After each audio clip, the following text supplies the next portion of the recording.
Among the many combat aircraft of World War II, the Mitsubishi A6M0 holds a truly special place. This lightweight, carrier-based fighter became a symbol of Japan's military might during the early years of the Pacific War, posing a serious challenge to Allied pilots. The story of its development, success, and eventual decline mirrors both the ambitions and technological realities of the Japanese Empire. By the mid-1930s, the Imperial Japanese Navy recognized the need to replace its Mitsubishi A5M carrier fighter. Although the A5M had been a cutting-edge aircraft in its day, the rapid pace of aviation development worldwide demanded a new generation of fighter. In May 1937, the Navy sent a set of specifications for the next carrier-based aircraft to Mitsubishi and Nakajima. These requirements were extraordinarily ambitious. Some even called them impossible.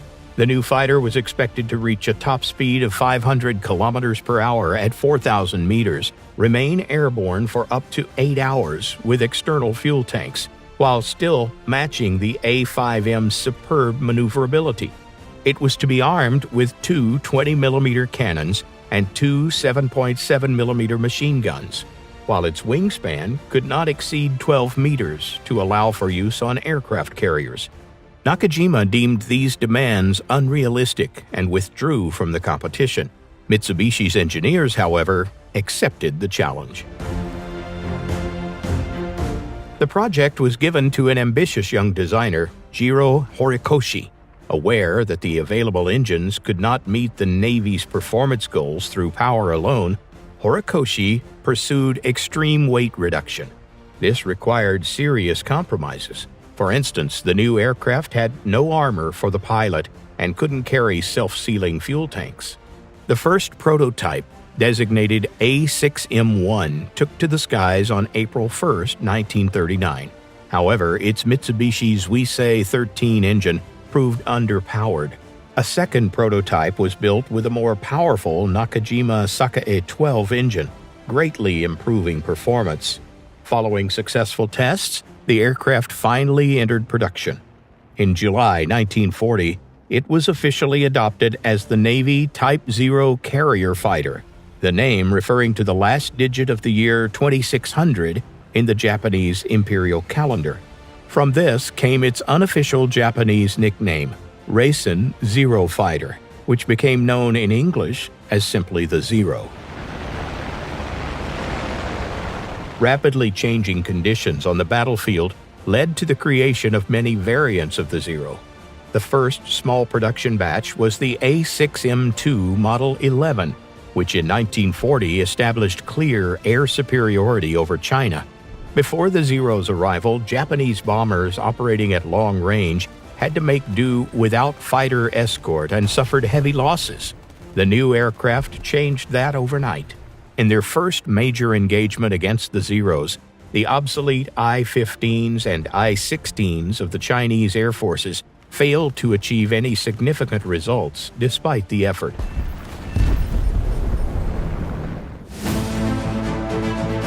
When it came to carrier operations, however, there was one tiny problem. The 12-meter wingspan still proved too wide for standard aircraft elevators.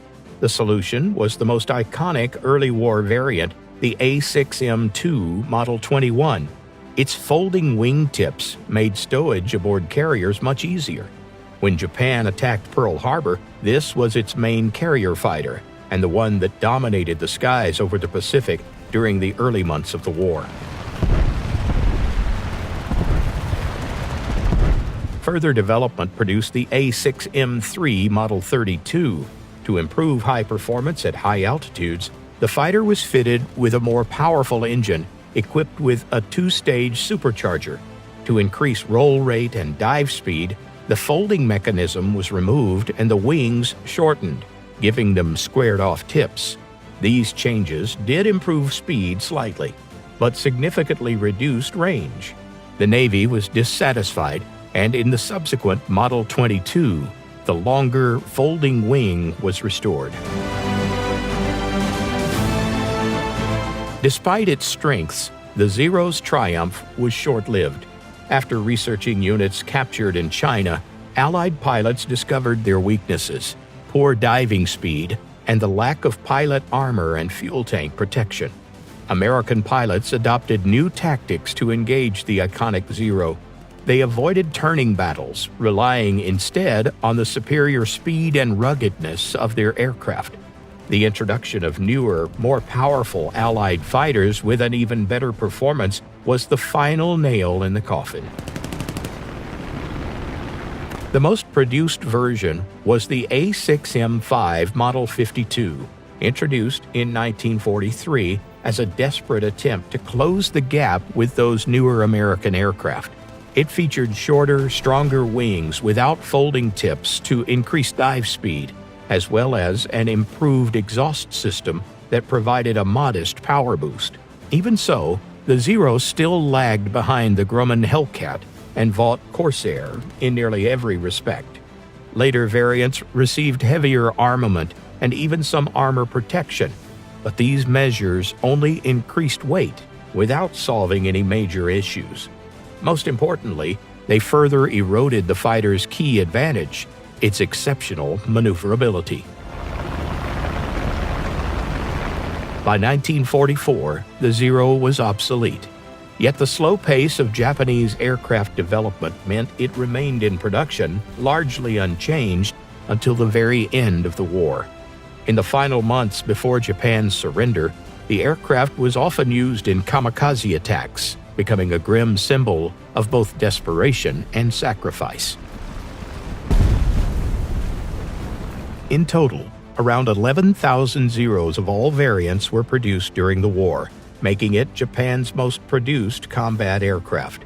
It stood as a testament to what could be achieved through lightweight design, but also as a stark reminder of how dangerous such compromises could become amid the rapidly evolving realities of modern warfare.